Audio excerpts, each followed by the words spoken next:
Informasi, Fakultas Keguruan dan Ilmu Pendidikan Universitas Bina Bangsa tahun 2020. Di sini kami akan menjelaskan mengenai analisis dan perancangan sistem pengisian kartu rencana studi pada Universitas Bina Bangsa.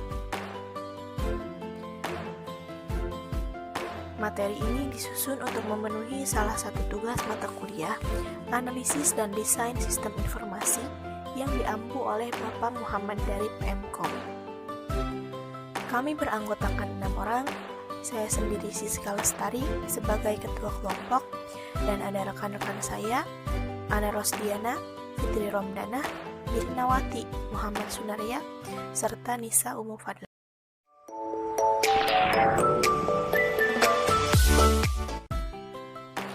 Di sini ada sekilas mengenai Universitas Bina Bangsa.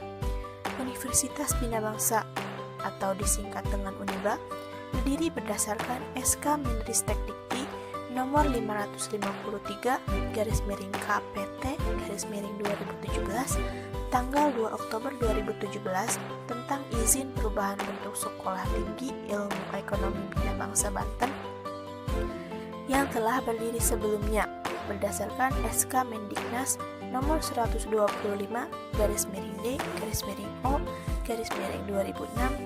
CO SK Mendiknas nomor 08/D/2008 tanggal 16 Januari 2008. Baik, sebelum masuk ke perancangan sistemnya, saya akan menjelaskan sedikit mengenai UML atau Unified Model Language. UML itu sendiri adalah salah satu alat bantu yang sangat handal di dunia pengembangan sistem yang berorientasi objek. Hal ini disebabkan karena UML menyediakan bahasa pemodelan visual yang memungkinkan bagi pengembang sistem untuk membuat cetak biru atas visi mereka dalam bentuk yang baku, mudah dimengerti, serta dilengkapi dengan mekanisme yang efektif untuk berbagi dan mengkomunikasikan rancangan mereka dengan yang lain. Assalamualaikum warahmatullahi wabarakatuh. Saya Ana Rosdiana. Di sini saya akan menjelaskan tentang use case diagram. Use case diagram yang berartikan untuk menggambarkan fungsionalitas yang diharapkan dari sebuah sistem. Use case diagram terbagi menjadi beberapa bagian, di antaranya aktor yang disimbolkan untuk bentuk orang, dan kegunaan aktor untuk mempresentasikan seseorang atau suatu seperti perangkat sistem lainnya yang berinteraksi dengan sistem. Aktor hanya berinteraksi dengan use case tetapi tidak memiliki kontrol atau use case. Selanjutnya ada use case yang disimbolkan dengan bentuk oval. Use case ini digunakan untuk gambaran fungsionalitas dari suatu sistem, sehingga customer atau pengguna sistem paham dan mengerti mengenai kegunaan sistem yang akan dibangun. Selanjutnya di sini ada association yang disimbolkan dengan garis lurus yang berartikan untuk menghubungkan link antar elemen. Selanjutnya ada extend. Extend digunakan ketika use case menambahkan langkah ke use case kelas lainnya. Use case selanjutnya ada uses include, yaitu kelakuan untuk harus terpenuhi agar sebuah event dapat terjadi di mana pada kondisi ini sebuah use case adalah bagian dari use case lainnya. Dari keempat use case ini seperti extend, uses include, depends on, dan inheritance ini mempunyai simbol yang sama, yaitu tanda panah, dan yang membedakannya hanya bentuk ukurannya saja. Dan saya akan menjelaskan juga tentang class diagram, yang mana class diagram berartikan untuk menggambarkan keadaan atribut atau proses properti suatu sistem, sekaligus menawarkan layanan untuk memanipulasi keadaan tersebut. Class diagram juga memiliki beberapa bagian, di antaranya yang disimbolkan oleh tabel yang berisikan class name, atribut, dan below verse. Selanjutnya ada association. Association di sini sama kegunaannya seperti pada use case diagram, yaitu untuk menghubungkan link antar elemen. Dan class diagram juga memiliki aggregation dan generalization. Assalamualaikum warahmatullahi wabarakatuh. Selanjutnya saya Fitri Romdana akan menjelaskan materi selanjutnya, yaitu activity diagram. Nah, activity diagram ini menggambarkan berbagai alir aktivitas dalam sistem yang sedang dirancang, bagaimana masing-masing alir berawal, decision yang mungkin terjadi, dan bagaimana mereka berakhir. Nah, di sini ada simbol dan keterangannya. Simbol-simbol di sini ada simbol seperti kapsul ya, yaitu activity, yang panahnya initiate activities, dan yang seperti ini tombol titik ada start of the process, dan ada termination of the process, dan ada synchronization bar, dan seperti ini segi empat kini decision activity. Baiklah, selanjutnya ada proses perancangan. Proses perancangan ini ada use case diagram dan activity diagram. Nah, apa itu use case diagram? Use case diagram ini merupakan sebuah teknik yang digunakan dalam pengembangan sebuah software atau sistem informasi untuk menangkap kebutuhan fungsional dari sistem yang bersangkutan. Nah, use case ini juga menjelaskan dan berinteraksi antara aktor inisiator dari interaksi sistem itu sendiri dengan sistem yang ada. Sebuah use case dipresentasikan dengan urutan langkah yang sederhana. Dan selanjutnya ada activity diagram. Nah, activity diagram itu pada dasarnya menggambarkan macam-macam alir aktivitas yang akan dirancang dalam sebuah sistem, di mana masing-masing alir memiliki struktur yang hampir mirip dengan flowchart atau diagram alir dalam perancangannya sistem secara teratur. Nah, use case diagram ini bekerja dengan cara mendeskripsikan tipikal interaksi antara user atau pengguna sebuah sistem dengan sistemnya sendiri melalui sebuah cerita bagaimana sebuah sistem itu dipakai. Baik, sekian dari saya. Fitri Romdana. Wassalamualaikum warahmatullahi wabarakatuh. Assalamualaikum warahmatullahi wabarakatuh. Perkenalkan, nama saya Mirawati. Di sini saya akan menjelaskan tentang identifikasi aktor. Tahap ini dilakukan untuk mengidentifikasi aktor terlibat dalam sistem. Yang pertama, aktornya akademik atau admin. Description-nya menginput semua data perkuliahan serta melakukan validasi terhadap data yang diteruskan KRS oleh mahasiswa. Yang kedua, dosen. Deskripsinya melihat dan melakukan pengecekan terhadap data yang diteruskan KRS oleh mahasiswa. Yang ketiga, mahasiswa melihat daftar mata kuliah dan melakukan input untuk pengisian KRS. Yang kedua ada identifikasi use case. Tahap ini dilakukan untuk mengidentifikasi proses yang digunakan atau proses yang terjadi dalam sistem. Use case name-nya login dan logout. Description-nya menggambarkan proses input data username dan password untuk dapat masuk dan keluar sistem. Aktornya ada akademik atau admin, dosen, mahasiswa. Yang kedua, melihat data profil. Description-nya menggambarkan proses melihat profil dari user. Aktornya ada akademik atau admin, dosen, dan mahasiswa. Yang ketiga, melakukan pengisian KRS, menggambarkan proses input data mata kuliah yang akan diambil oleh mahasiswa, yang aktornya sendiri adalah mahasiswa. Membuat data user atau register, menggambarkan kegiatan input data user, aktornya itu akademik atau admin. Cetak KRS, description-nya menggambarkan cetak KRS mahasiswa, aktornya sendiri itu mahasiswa. Baik, Assalamualaikum warahmatullahi wabarakatuh. Saya Muhammad Sunaria, mau menjelaskan tentang use case diagram. Nah, sebelum kita membahas use case diagram itu, ini contoh tampilan use case diagram. Mari kita simak dulu apa sih use case itu. Nah, use case adalah aktivitas yang dilakukan oleh sistem sebagai respon dari perintah user. Ya. Nah, di dalam use case itu ada beberapa notasi yang di dalamnya terdapat aktor, terus sebuah sistem atau use case-nya, terus ada connecting line-nya yang bergaris ini ditandai dengan bentuk bergaris. Nah, kemudian ada sistem informasinya yaitu automation boundary. Nah, di dalam menulis atau membuat kode di dalam use case itu kita nggak boleh sembarangan ya. Jadi kita harus membuat bentuk aktor itu sesuai notasinya atau kodenya ini. Jangan asal-asalan kayak gini ya, nanti tidak bisa terbaca oleh sistem. Nah, selanjutnya yaitu ada include. Nah, panah ini dibuat dari induk sampai ke anak ya. Jadi ini tuh penghubung. Contohnya kayak mengisi shopping chart atau tampilannya. Terus untuk melihat komen dan rating juga itu dibentuk di dalam lambang yang bergaris kayak gini.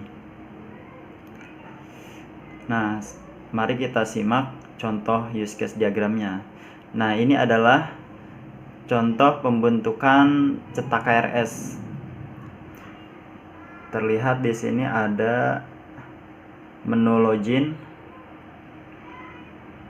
Nah, ini pertama mahasiswa.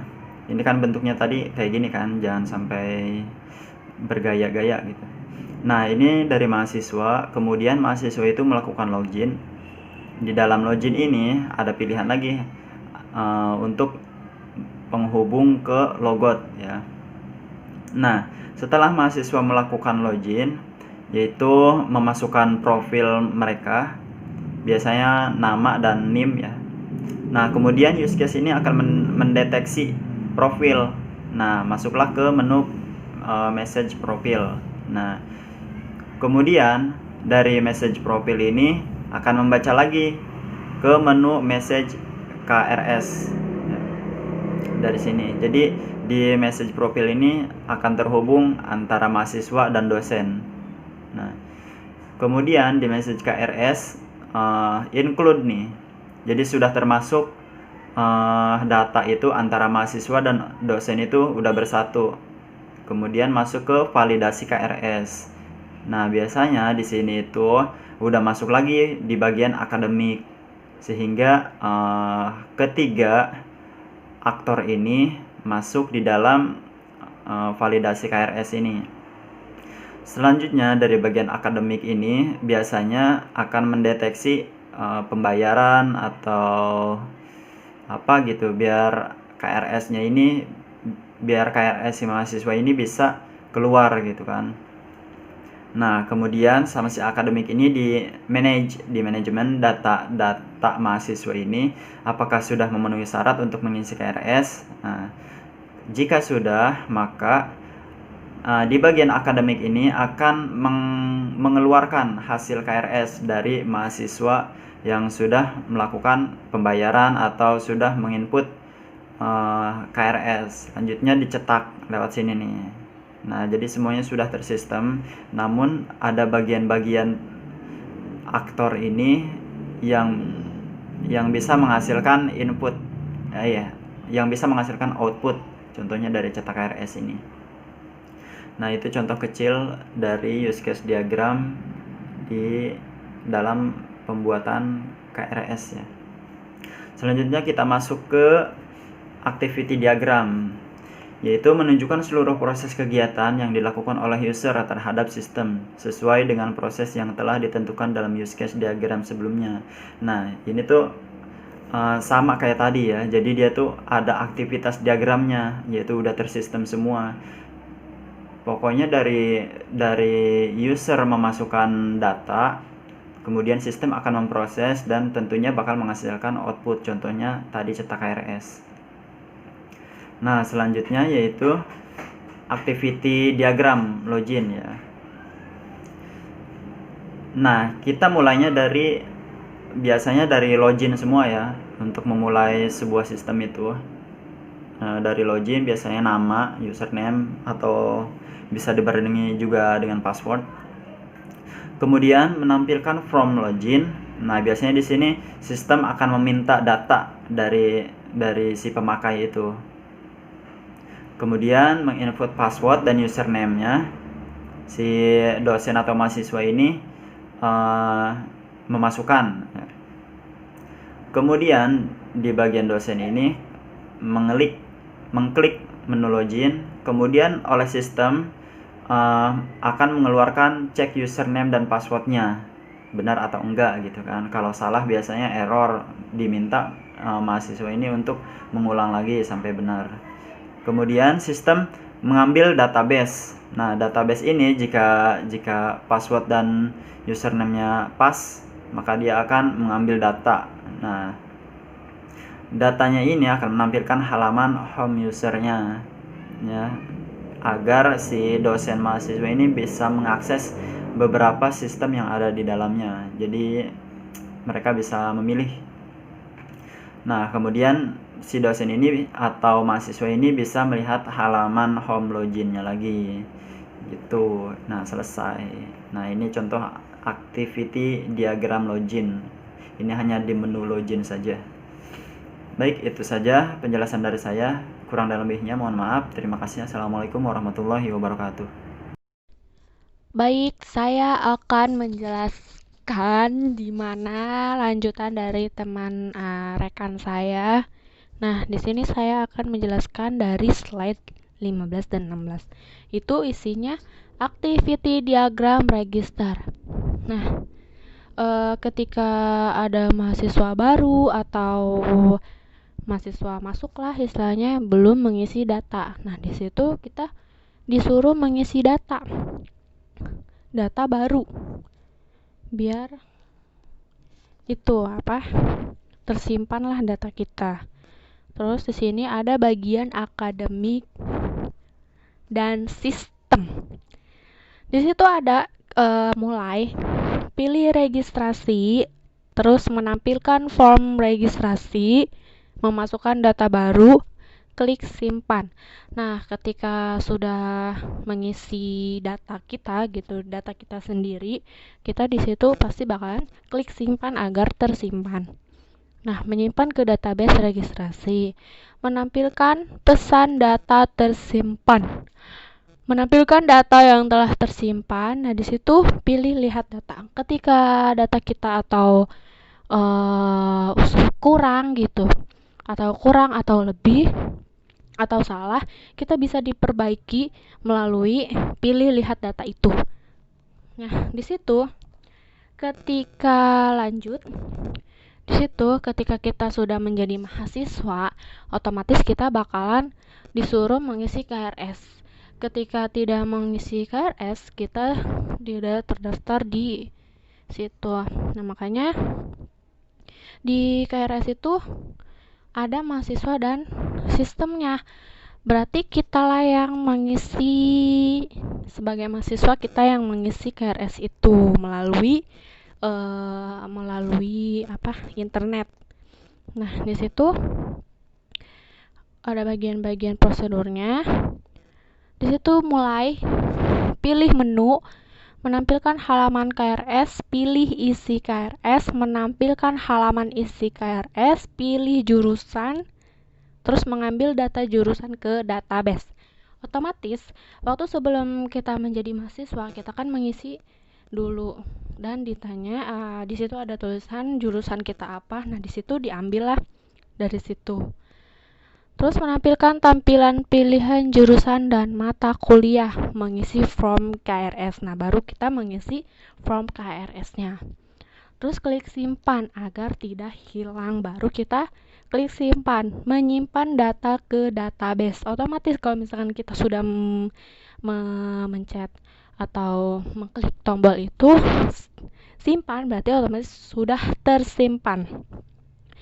Nah, di situ menampilkan pesan data KRS tersimpan. Nah, ketika sudah mengisi KRS, pasti di situ ada tampilan KRS yang kita tadi isi itu.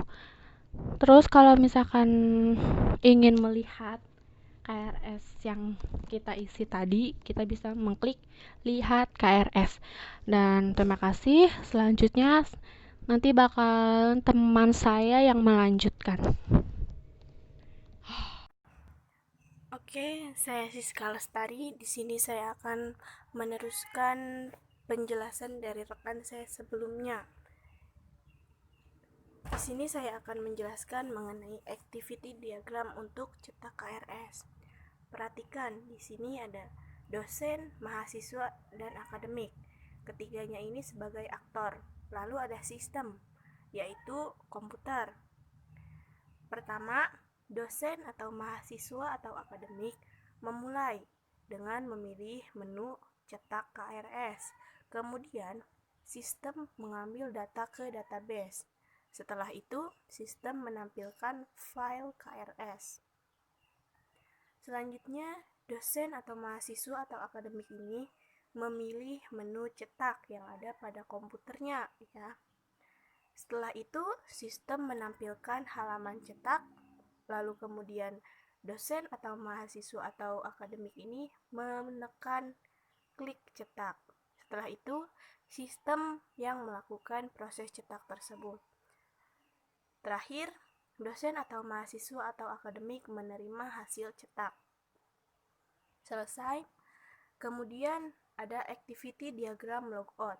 Sama, aktornya masih dosen, mahasiswa, dan akademik. Juga masih ada sistem, ya. Salah satu aktor ini memulai dengan memilih menu logout, ya. Kemudian sistem memproses untuk keluar dari sistemnya. Setelah berhasil, akan ada form logout berhasil. Setelah itu, sistem menampilkan form login kembali karena sudah di logout. Otomatis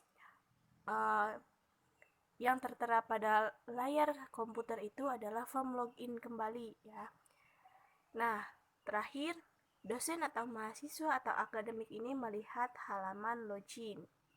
Sesuai dengan hasil analisis dan perancangan sistem kartu rencana studi KRS di Universitas Bina Bangsa Banten, maka dapat disimpulkan bahwa sistem pengisian kartu rencana studi yang dirancang dapat membantu proses pengumpulan data dalam merekam data yang dilakukan oleh pihak akademik Universitas Bina Bangsa atas mata kuliah yang diambil oleh mahasiswa. Karena data sudah tersimpan di sebuah database, sistem pengisian kartu rencana studi secara online ini lebih baik dan efisien dari sebelumnya, sehingga dapat melaksanakan penghematan baik dari segi waktu, biaya, dan lainnya. Ini adalah penutup daripada video kami hari ini. Terima kasih.